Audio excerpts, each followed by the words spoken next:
Hello दोस्तों, कहानी की इस नई सीरीज में आप सभी का स्वागत है। आज की इस कहानी का नाम है भूत या दरवाजा। यह एक भूतिया कहानी है। अगर आपको हिंदी स्टोरीज, मोरल स्टोरीज या डरावनी कहानियां पढ़ने का शौक है तो इस कहानी को पूरा जरूर पढ़ें। राजा भूदेव अंग देश के राजा थे। देश की राजकुमारी सुरभि की मां बचपन में ही गुजर गई थी। राजकुमारी का 16वां जन्मदिन मनाने की तैयारियां की जा रही थी। राजकुमारी खिड़की पर खड़े सारी तैयारियां देख रही थी। अचानक राजकुमारी ने देखा सिपाही खतरनाक जानवरों को अंदर लेकर आ रहे हैं। महाराज, इन सभी जानवरों को महल के अंदर क्यों लाया जा रहा है? राजकुमारी, मनोरंजन के लिए। तुम्हारा जन्मदिन जो आ रहा है। कुछ सिपाही एक दूसरे से बातें करते हैं।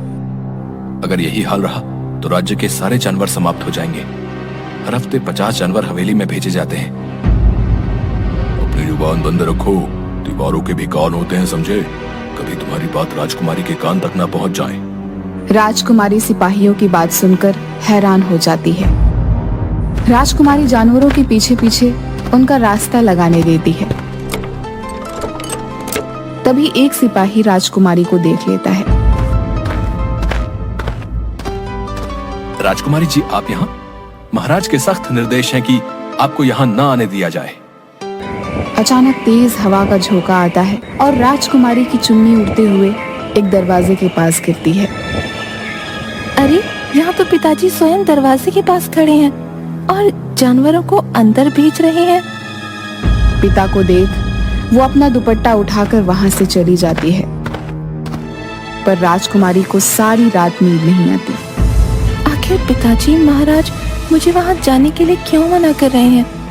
वो मुझे इस राज से दूर क्यों रखना चाहते हैं? आखिर इस दरवाजे का राज है क्या? राजकुमारी ने अपनी खिड़की का दरवाजा बंद कर दिया और चुपचाप लेट गई। तभी महल की सबसे पुरानी और सबसे बूढ़ी दासी त्रिजटा उसके कमरे में आ गई। ओ मेरी प्यारी राजकुमारी, आज इतनी उदास क्यों लग रही हो? तुम्हें पता है, मैंने तुम्हारी माँ को भी पाल पोस कर बड़ा किया था, इसलिए मुझे अच्छी तरह से पता है कि तुम बड़ी परेशान हो। दादी माँ, क्या आप मेरे प्रश्नों का उत्तर दे सकती हैं? राजकुमारी, अगर तुम चाहो तो वो प्रश्न मुझसे पूछ सकती हो, लेकिन अगर उन्होंने पिताजी को बता दिया तो मेरे लिए बहुत बड़ी मुश्किल खड़ी हो जाएगी। अब नहीं दादी माँ, मेरे मन में किसी प्रकार का कोई प्रश्न नहीं। अगले दिन सुबह राजकुमारी महाराज के पास जाती है। उसे उदास देखकर महाराज उससे पूछते हैं, बेटी, बड़ी उदास लग रही हो। आज तो पूरे राज्य में तुम्हारा जन्मदिन मनाया जा रहा है और तुम खुश नहीं हो। लगता है रात भर सो नहीं पाई। पिताजी, आखिर उस दरवाजे का क्या रहस्य है? बेटी, आज तुम्हारा 16वां जन्मदिन है। आज मैं खुद ही तुम्हें वो राज बताने वाला था। सुनो बेटी, ये लंबी कहानी है। जब तुम्हारी माँ गर्भवती थी तो हम दोनों जंगल घूमने गए। तभी हमें वहां अचानक एक बहुत खूबसूरत स्त्री दिखाई दी। वो बोली, महाराज, मैं चित्रांगदा हूँ। मुझे प्रथम दृष्टि में आपसे प्रेम हो गया है। आपसे विवाह करना चाहती हूँ। मैं विवाहित हूँ और अपनी पत्नी से प्रेम करता हूँ। महाराज, अपना भला चाहते हैं तो आपको मुझसे विवाह करना ही होगा। इस साधारण स्त्री के लिए आप मुझे नहीं ठुकरा सकते। तो तुम नहीं मानोगी? मुझे नहीं लगता तुम कोई स्त्री हो, क्योंकि स्त्री के खूबसूरत शरीर में काला मन नहीं हो सकता। अभी मैं तुम्हें तुम्हारे असली रूप में लाता हूँ। महाराज अपने पवित्र रुद्राक्ष की माला का एक रुद्राक्ष उस स्त्री के ऊपर फेंक देते हैं और ऐसा करते ही वह अपनी असली बदसूरत और भयंकर रूप में आ जाती है। सही पहचाना। जादूगरनी असुरबाला हूँ। तू अपनी पत्नी के रूप पर बड़ा घमंड करता है ना? आज के बाद तुझे अपनी पत्नी के चेहरे से घृणा हो जाएगी। राजकुमारी, जादूगरनी ने तुम्हारी माँ को श्राप देते समय ये भी कहा कि जल्दी ही तुम्हें एक बेटी पैदा होगी। जब तुम्हारी बेटी तुम्हारी शक्ल देखेगी तो वो भी तुम्हारे जैसी ही हो जाएगी।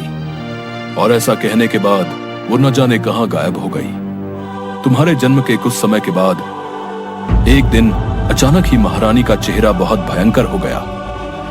उसके चेहरे पर हर तरफ सांप लटकने लगे, आंखें अंगारों की तरह जलने लगी, शरीर एक सूखे पेड़ की तरह, आवाज सांप की फुफकार की तरह। यहां तक कि वो किसी भी जीवित पशु पक्षी या इंसान को खाती है और प्यास लगने पर रक्त पीती है। इसीलिए आपने मुझे बचाने के लिए माँ को हवेली में रख दिया। बेटी, मैं तुम्हारी माता से बहुत प्यार करता हूँ। मैं उनसे दूर नहीं रह सकता था, इसलिए उनके लिए एक महल बनवा दिया जिसका ये दरवाजा है। इसमें तुम्हारी माँ के लिए ये जानवर भेजे जाते हैं जिन्हें खा के वो अपनी भूख मिटाती है। राजकुमारी अपनी माँ की यह कहानी सुन बड़ी उदास हो गई और बोली, पिताजी महाराज, क्या माँ के श्राप का कोई तोड़ नहीं? हाँ बेटी, तोड़ है। कुछ वर्ष पहले जब मैं जंगल में शिकार की तलाश में था तो मुझे वो जादूगरनी फिर से मिली। वो मरने वाली थी और शर्मिंदा थी। उसने मुझे तुम्हारी माँ को इस शाप से हमेशा के लिए मुक्त होने का इलाज बताया। तो आपने इतने दिन तक किसी को बताया क्यों नहीं? बेटी, उसने कहा था ये इलाज मैं सिर्फ जब तुम 16 वर्ष की हो जाओ तो पहली अमावस पर इस श्राप को तोड़ा जा सकता है। अगर मैं तुम्हें पहले बताता तो मैं भी श्रापित हो जाता। आज मैं 16 वर्ष की हो गई हूँ। कृपया मुझे बताएं कि मैं अपनी माँ को वापस कैसे उस श्राप से आजाद करवा सकती हूँ। हाँ मेरी बच्ची, आज तुम्हारा 16वां जन्मदिन है और कल अमावस। कल ही के दिन तुम्हें उस मायावी दरवाजे से अंदर जाना होगा। वहां पर तुम्हारे साथ भयानक घटनाएं होंगी, पर तुम किसी से भी मत डरना। पिताजी महाराज, मैं माँ के साथ ही वापस आऊंगी, आप विश्वास रखें। राजकुमारी, सोच लो, तुमको केवल 2 चीजों का ध्यान रखना है, अपनी नेकी और बुद्धि। इनका साथ कभी नहीं छोड़ना। अगर इन दोनों का इस्तेमाल किया तो तुम माँ तक जरूर पहुंच जाओगी। क्या माँ मुझे पहचान लेंगी? राजकुमारी, जादूगरनी ने तुम्हारे लिए हर कदम पर चुनौतियां रखी हैं और ये चुनौतियां तुम्हें ही पार करनी होंगी, तभी तुम्हें आगे का रास्ता मिलेगा। आखिर में अपनी माँ के अंदर ममता जगाने में अगर तुम सफल रही तभी महारानी वापस असली रूप में आ पाएगी। बेटी, तुम्हें सबसे पहले सोनगिरी की पहाड़ियों में जाकर एक जादुई गुफा में रहने वाले एक तपस्वी बाबा से एक जादुई किताब लेनी होगी। उस किताब में ही तुम्हें माँ को ठीक करने का रास्ता मिलेगा। मुझे सिर्फ इतना ही पता है, आगे क्या होगा वो तुम्हें खुद पता करना होगा और ये काम तुम्हें अकेले ही करना होगा। अपना ध्यान रखना और खुद पे भरोसा रखना।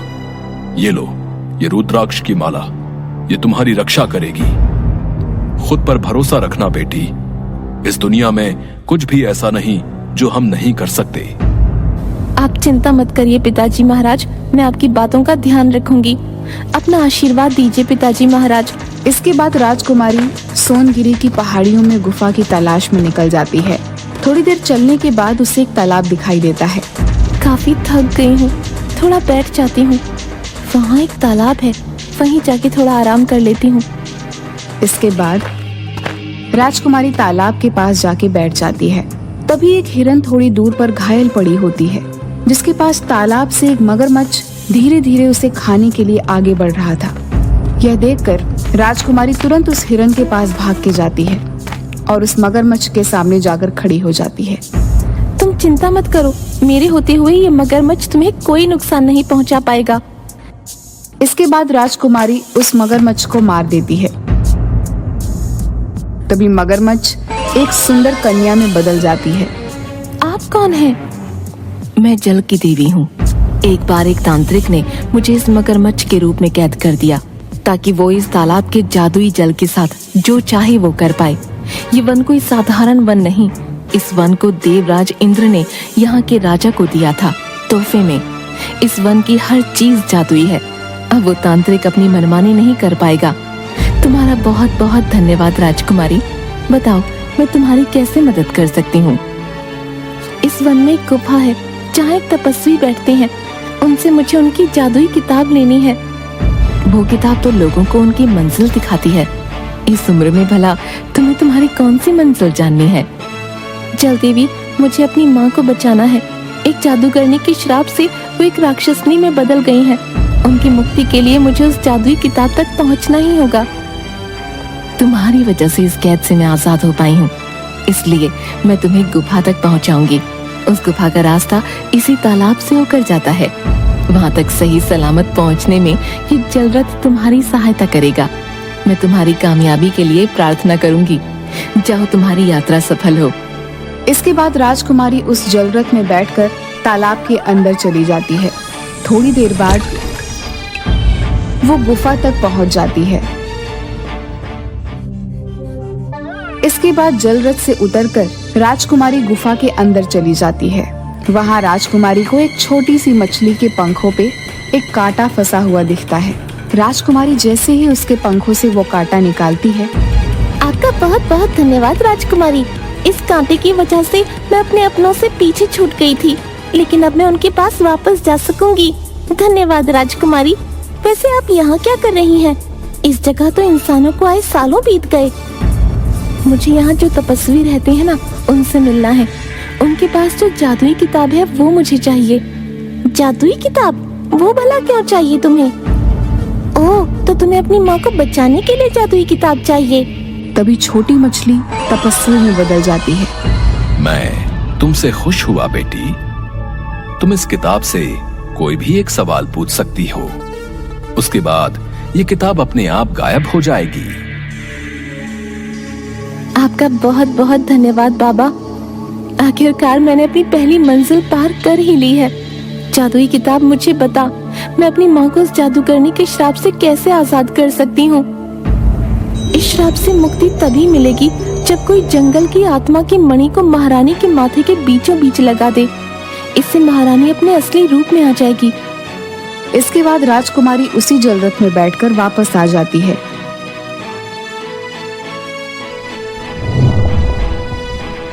और सोचने लगती है, अब मैं वो मणि तक कैसे पहुँचूं? राजकुमारी को वही हिरन दिखता है जिनके प्राणों की रक्षा राजकुमारी ने उस मगरमच्छ से की थी। आप इतनी उदास क्यों हैं? तुम भी बोल सकती हो। आप भूल गई, ये वन जादुई है। यहाँ सब बोल सकते हैं। इसके कण कण में जादू है। सब जादू है, हर जगह जादू है। आप इतनी परेशान क्यों हो राजकुमारी? मुझे अपनी माँ को बचाना है, इसलिए मुझे वन देवी की आत्मा से निकली मणि की जरूरत है। पर समझ नहीं आ रहा कि वहाँ तक कैसे पहुँचूं। मैंने तो कभी माँ को देखा तक नहीं है। न जाने कैसी होंगी वो उस हालत में। काश मैं अपनी माँ को बचा पाऊं।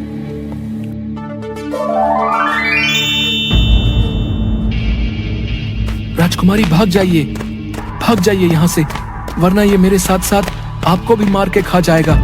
जाइए राजकुमारी, आप चली जाइए यहाँ से। मैं तुम्हें छोड़ के नहीं जा सकती। तुम यहाँ से जाओ, मैं इसका ध्यान भटकाती हूँ। उतने में तुम भाग जाना, ठीक है? नहीं राजकुमारी, ये हमारी नियति है। हमारे जन्म लेते ही मौत हमारा पीछा करने लगती है, लेकिन आपको अपनी माँ को बचाना है। आप जाओ यहाँ से, मैं इसका ध्यान भटकाता हूँ। मैं एक क्षत्रिय हूँ। इस तरह पीठ दिखा के भागना हमारे खून में नहीं है। इस दानव का मैं वो हाल करूंगी कि आज के बाद किसी को नहीं खा पाएगा। इसके बाद राजकुमारी उस दानव से लड़ने लगती है।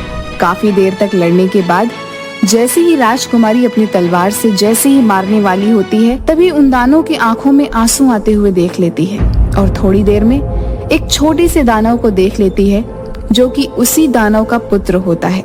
ये देख राजकुमारी रुक जाती है और उन्हें जाने देती है। आज के बाद इस तरह का नुकसान किसी को नहीं पहुंचाना। जाओ, वहाँ तुम्हारा बच्चा तुम्हारी राह देख रहा है। आपने उसे क्यों जाने दिया राजकुमारी? मैं एक बच्चे को उसकी माँ से अलग नहीं कर सकती। आज जब खुद तरस रही हूँ तो भला यही दर्द मैं किसी और को सहने कैसे दे सकती हूँ? तुम सच में बहुत दयालु हो। तुमसे मिलना मेरी खुशकिस्मती है राजकुमारी। तुम भी कैसी बातें कर रही हो। चलो अपना ध्यान रखो, और हाँ, ध्यान से देखकर बाहर निकलना, समझी? मैं चलती हूँ, अभी लंबा सफर तय करना है। वो तो ठीक है, लेकिन अगर तुम चली गई तो ये मणि कौन ले जाएगा? मतलब तभी हिरन वन देवी में बदल जाती है। मैं तुम्हारे आने का उद्देश्य पहले से ही जानती थी, लेकिन मैं देखना चाहती थी कि तुम मेरी आत्ममणि लेने के लिए काबिल हो भी या नहीं। ये सब एक छलावा था तुम्हें परखने के लिए। मुझे पहली बार अपनी आत्ममणि देने में खुशी हो रही है। तुम अपने उद्देश्य में सफल हो, मेरी यही दुआ है। मैं बहुत प्रसन्न हूँ तुमसे। लो, ले जाओ इसे। तभी वन देवी अपनी शक्तियों से अपनी आत्ममणि को राजकुमारी को दे देती है। आपका ये एहसान मैं कभी नहीं भूलूंगी वन देवी। जाओ पुत्री, काम खत्म होने के बाद ये पुनः मेरे पास लौट आएगी। अब जाओ, देर मत करो।